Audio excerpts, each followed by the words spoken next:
The understanding that is beginning now to be had in universities, I don't think is shared in the rest of the world. I think our general understanding of the global economy lags behind what we now know is going on. So, as we've heard in the conference today, there are huge global supply chains which run from companies that we're familiar with at the top, right down to people who pick tea or who make garments in Bangladesh or India or Ghana.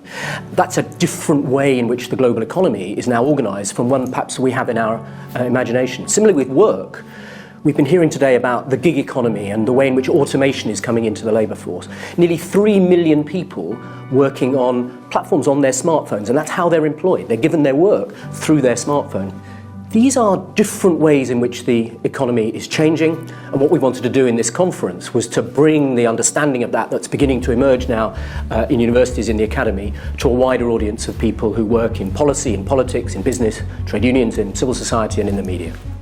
I think we're at a moment of profound uncertainty and profound change in the global economy. I think that most people would agree that it's not working well for the majority of the inhabitants on Earth. And so it's a moment when we need to start to look very seriously, I think, at the research of what is actually working, reevaluate where things maybe aren't working, and sort of come together with the people in the real world who are pushing policies, who are involved in actually implementing solutions, and talk more seriously about how to fix the economy that is increasingly recognized to be broken. The first thing is that at the national level, we need to think much more expansively about what the purpose of regulation is. The second thing is the corporations are not single corporations anymore. So some of that regulation has to happen at an international level. And so I do think whatever their flaws, the kind of global economic governance organizations, the World Bank, the IMF, the World Trade Organization, they do have to have a place here. And I think there needs to be work to encourage those organizations to include concerns about labor, concerns about the environment, concerns about human rights in the remit of their enforcement, because they are the only people with the right to enforce regulation of any kind at a transnational level on global corporate actors. What we've seen since the 1980s has been a significant feminization of work.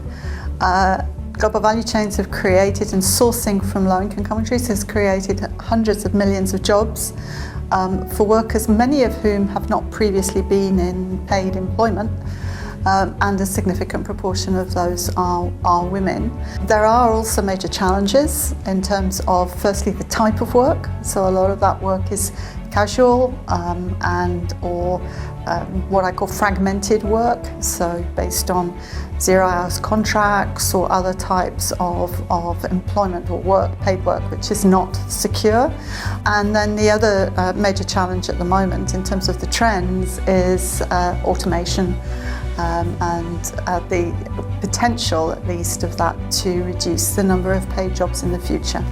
Well, automation, first of all, of course, automation is a process in which you can lose some jobs to automation, to robotization, but mostly what we are seeing at the moment is not just that, but also the use of automated devices to track and monitor workers, to track their productivity, to check on their emails, to check on their movements in the workplace, and to basically control what they do all the time. This is something that is a bit neglected in the mainstream debate and in literature. Not so much has been written around it, but it is an important process that should be regulated more intensively than it is right now. In many ways, for many people, the biggest challenge facing the global economy today is climate change and the breakdown of our climate system, which is in fact, as we now know, only a part of a wider breakdown of environmental systems that support our way of life and support the economy. We ought to be acting quickly on lots of things, but if we don't act quickly on climate change, then we're simply not going to stop a process which is going to cause tremendous damage to economies, to ways of life, particularly to the most vulnerable people around the world. That's already happening. And that requires a really complex process of technical work, political work, campaigning from outside government, radical campaigning now, which is shifting the whole debate into the process of policy making. And that's a fascinating process in itself, and in a way studying how that process can work is important, and then how we can speed it up, because we're going to have to do this much more quickly than we've been doing it in the recent past.